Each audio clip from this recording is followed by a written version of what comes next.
Ready? Yeah. All right. Welcome, everybody. Thanks for coming to the staff meeting. I don't know how these presentations go, because I've never seen one like this. So I just did my best to put something together that I thought was interesting, and thought maybe you'd find interesting too. I'm going to talk about the history of Arkadium, but I think the thing I'm interested in are some themes, some things I learned along the way that we'll touch on in the end. So here we go. Obviously, we started something like 16 years ago. Kenny and Jess started this company, and over the course of those years, we've grown and have an office in New York and an office in Russia. It's pretty great. We're still surviving. This is my history. I've been with Arkadium for 13 years. I started as a producer with basically no particular skills. I became a game designer and developer. I became the director of game programming, director of R&D, VP of games, now the VP of core, possibly SPA interactive content, or something better named, but something like that. So it's definitely been an evolving role here. And so constant change over the last 16 years, just bringing you back to what it was like in 2001. The first iPod was introduced. I mean, it's amazing what Stone Age technology we were dealing with. Flash was 2003. Facebook didn't show up until 2004. YouTube, the Wii showed up in 2006. Our lives changed. Smartphones, 2007. So this is in the middle of Arkadium's life. You know, the whole technology infrastructure changed. Chrome was introduced in 2008, iPads, Windows 8, which we're all very familiar with, new iterations of game platforms, HTML5, Windows 10, and over the last couple of years, a lot of continuing proliferation of new technology.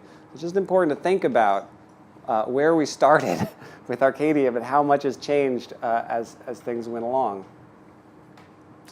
So at the very beginning when we started, our first business model was called skill gaming. So this is something that doesn't necessarily exist, but we bet money on games of skill. They found this blurry image of our first interface where people would choose to play a game. They would they'd have a balance of real money, and then they would wager it to play with other people. This is our first game. Interestingly, our first games were done in Flash, which was valuable for us in the future. So this skill gaming market didn't exist. We wanted to be the first people to do it. There were a lot of legal uncertainties about gambling. Was it gambling? Was it not gambling? We had no legal team. So it didn't work out, but we did learn how to make games. And we did learn how to use Flash. We learned how to release products. It was an incredibly important time. I found this amazing photo. This is...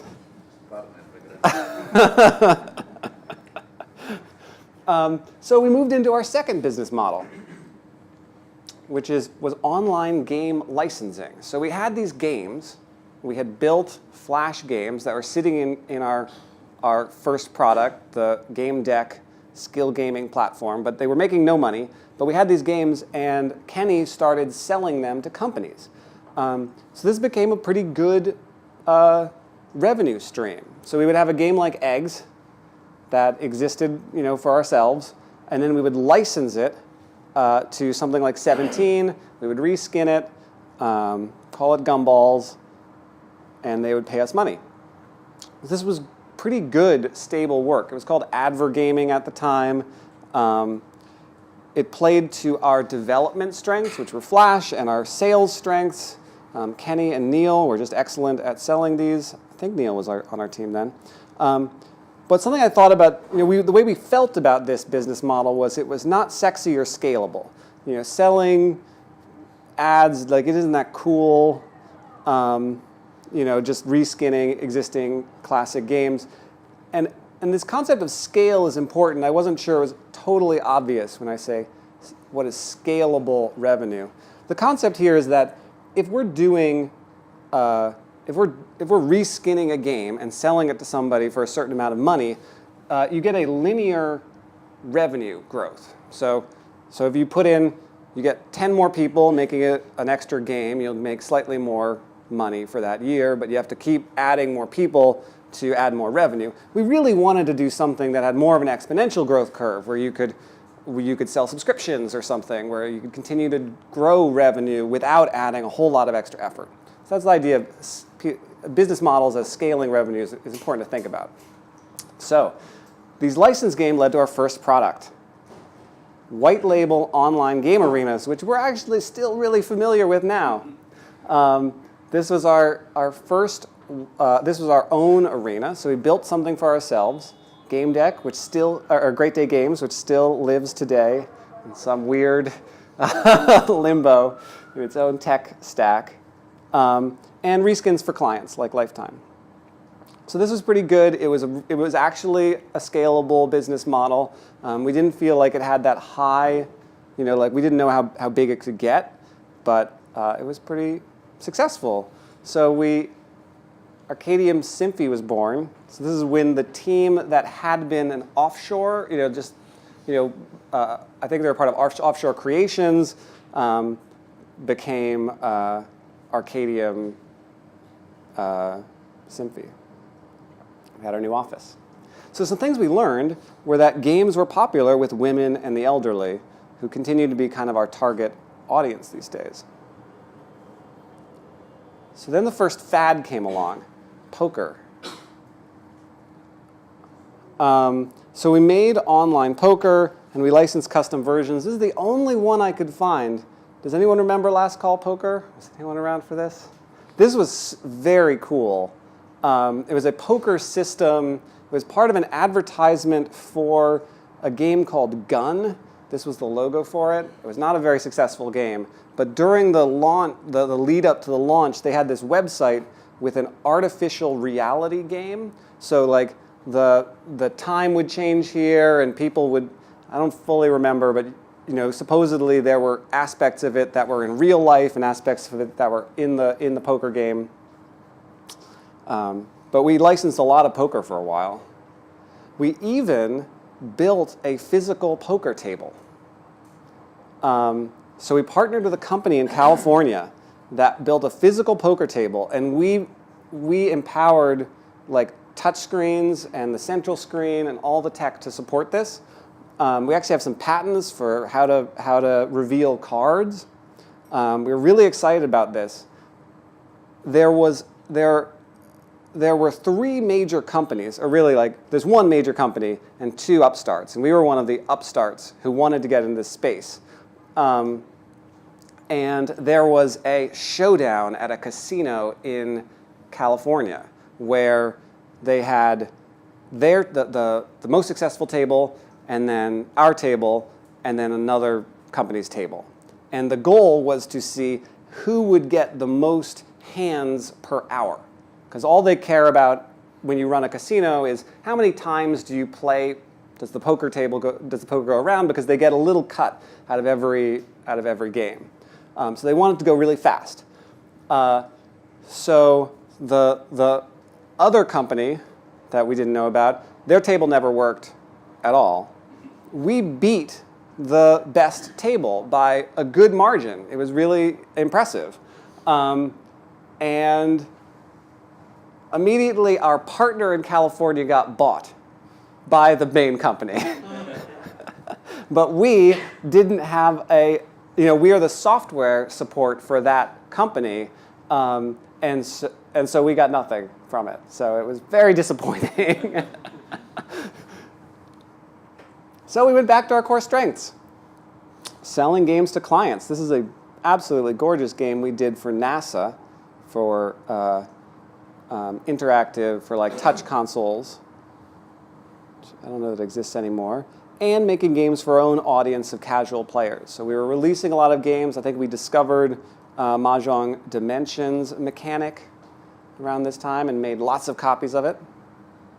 This is a priceless photo because this is us at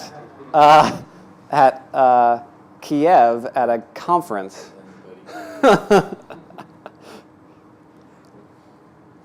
So the next fad hit. So poker disappeared. Then what was cool then? Flash virtual worlds. So we were Flash experts at this point.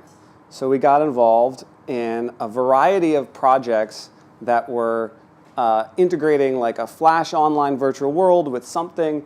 I think you guys maybe know a bit about UB Funkies. My Sims was a project we were trying to do with EA. UB Funkies was absolutely huge and just a gorgeous world that we created with lots of little mini games, lots of cool experiences hidden throughout it. It was Toy of the Year, I think, in 2009. In Germany. We got a new office.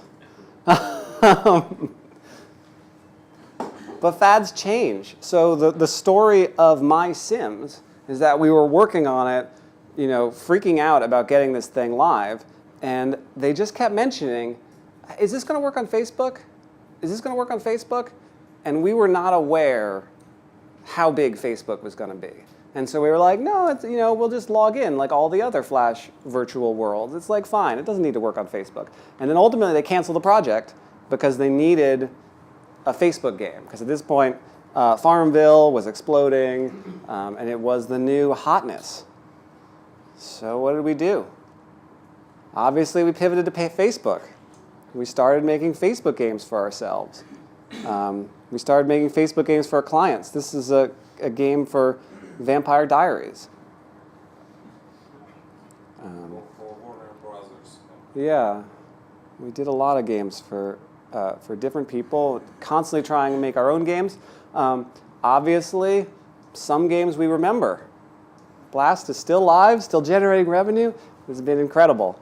And some we don't. Anybody remember Solitaire Heaven? No? Okay. This is a solitaire destination site we made in Facebook. So we had all these versions of Flash Solitaire you could play. You had some sort of coinage you could spend to get hints. I don't even know. You could chat with your friends. I don't know exactly what the social elements were.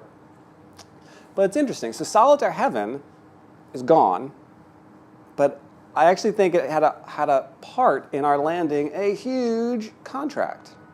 Because we got a contract to create Solitaire for Windows 8.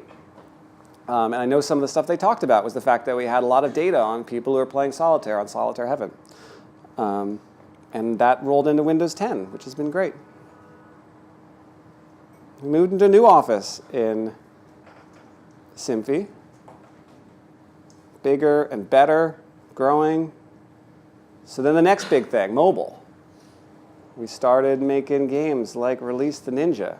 We really stopped doing games for clients. We thought we could make this work. We had our first game jam. Anybody here for this? Yeah.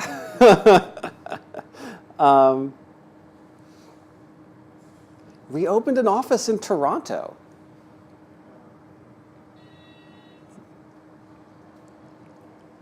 And the bottom fell out of the mobile market.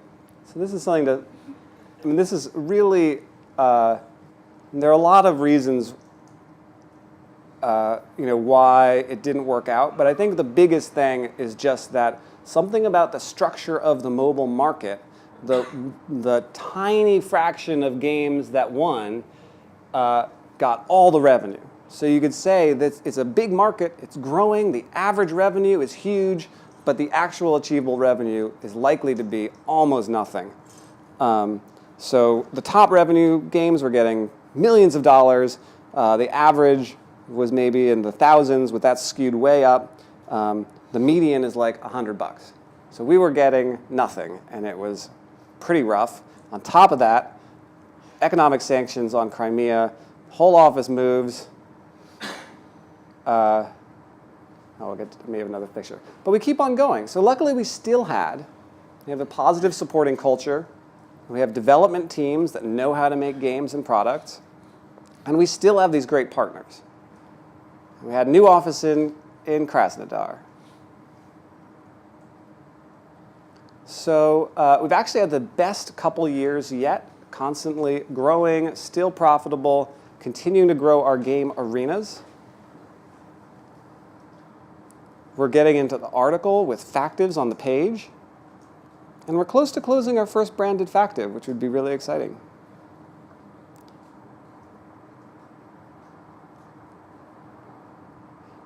So the question is, so having seen our past, what's our future like? I think it's really impossible to know. All we know is things are going to change fast. New technology is going to come out. People are going to be interacting with technology in totally different ways. Here's some things I learned, or some themes. Let clients build your brand. This is something we did really well early, and I hope we continue doing. But basically, you can get money from clients, licensing products to them, selling them a branded Factive, while still investing in your own products. So make Mahjong Dimensions for ourselves. Also make a branded version for MeTV. Learn to love learning. Reframe change or failure as an opportunity to learn. Because things will always change, and you'll always fail sometimes. Convince yourself to love this instead of feeling frustrated, because it's just going to keep happening in technology, and it's the very best way to stay sane. It's the very best way to stay positive. Plan, but only a little bit. Then just shut up and make something, because all the planning in the world will never teach you what making a thing will teach you. Be agile. This is generally just the idea that just make something. Make lots of somethings. Launch somethings all the time, and you will learn a lot more than you do just thinking about it or trying to figure out the right time. This is something Arkadium has done really well, and I hope we keep doing it. Keep many lines out. Avoid relying too much on any one thing. Processes, products, partners, or platforms. I mean, we've had the experience of all of these failing. Whether it be Microsoft as like a critical partner, Flash as being a critical platform, product, UB Funkies just gets canceled at some point. Our poker table gets stolen right out from under us. Simferopol, suddenly we have to move. I mean, things change, so you sort of need to keep a lot of opportunities out there. The world changes much too fast, and if we were reliant on Microsoft, we would have been dead. So make a change. Don't be afraid to change your strategy. Follow through on what's working. Keep trying something new. But I think something that is most interesting about looking back on all the things we've done is our power at ignoring sunk costs. Does anyone know have heard of the concept of sunk costs?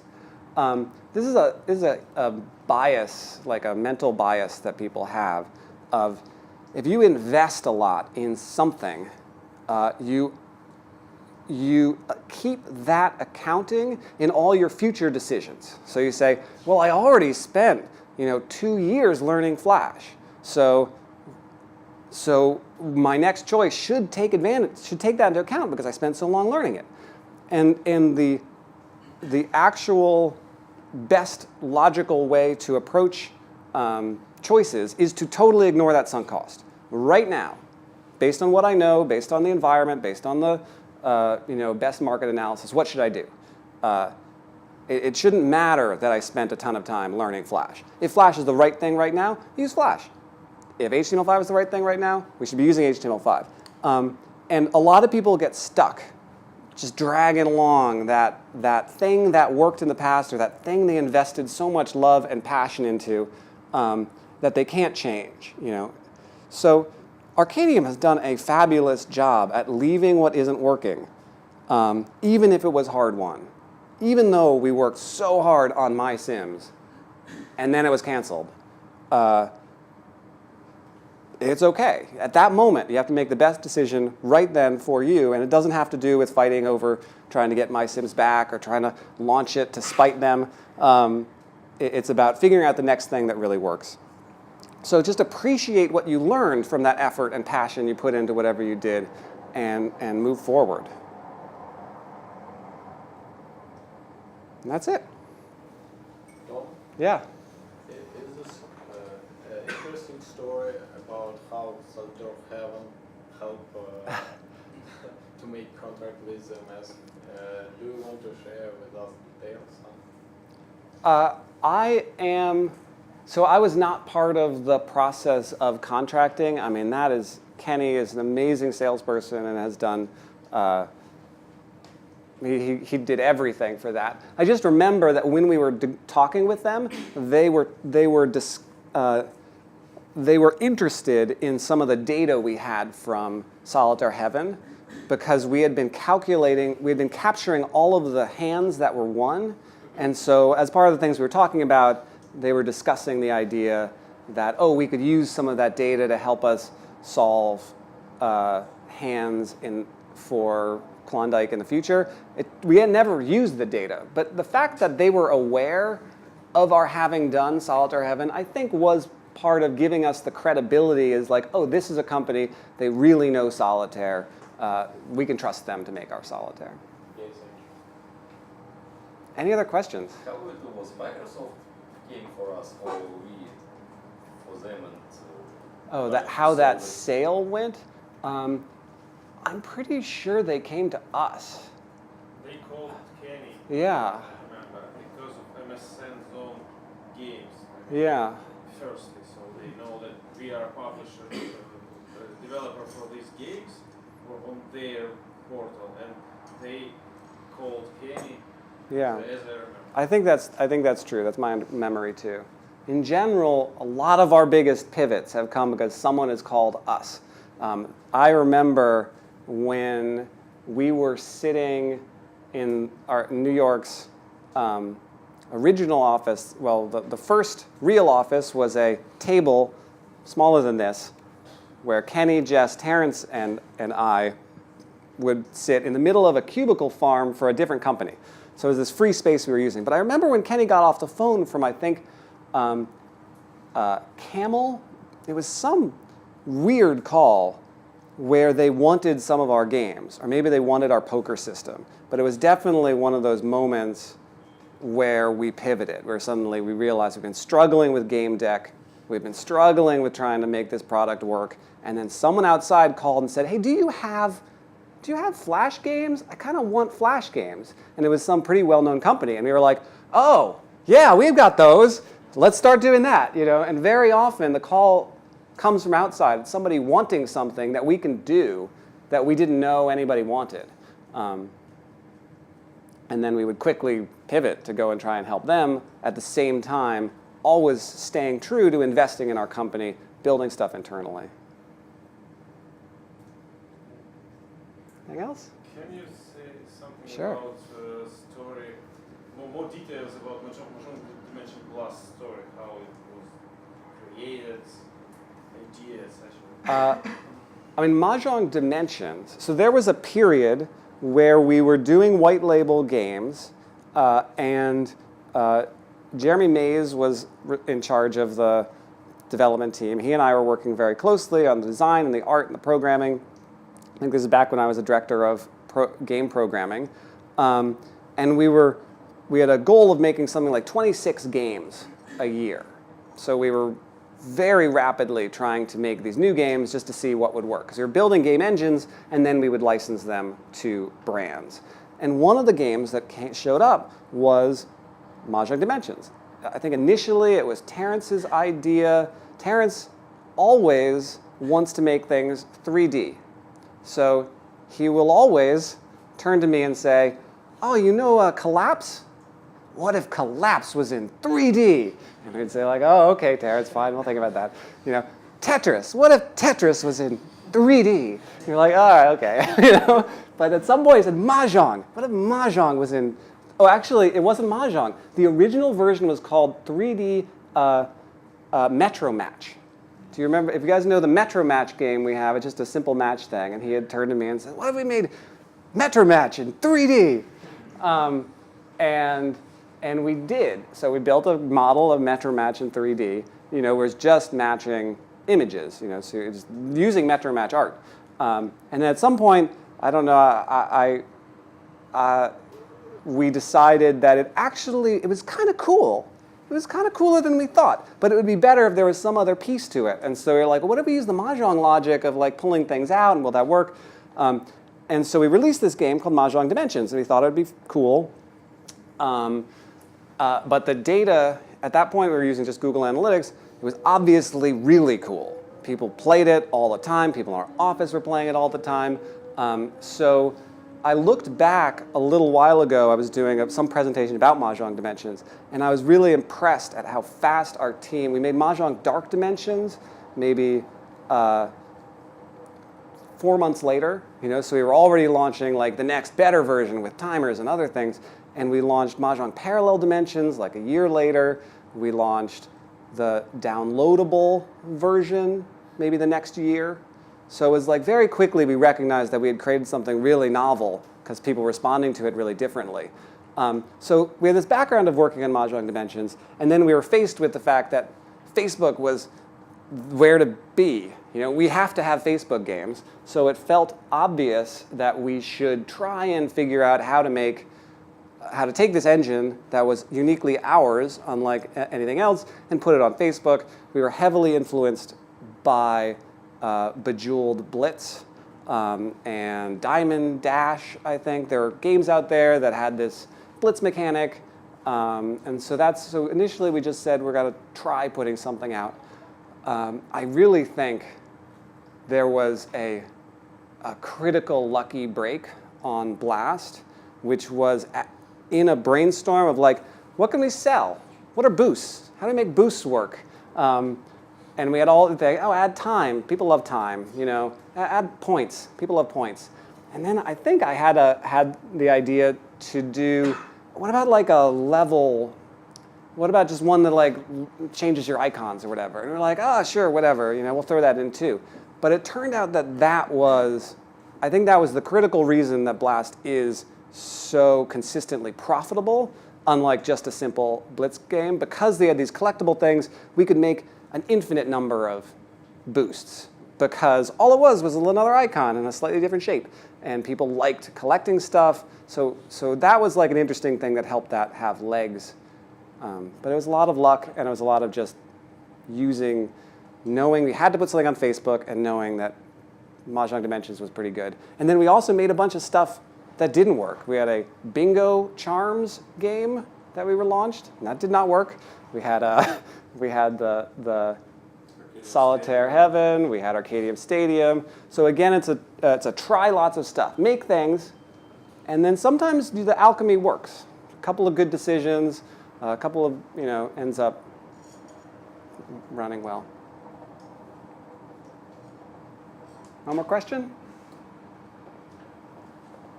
Okay, thank you. No, thanks.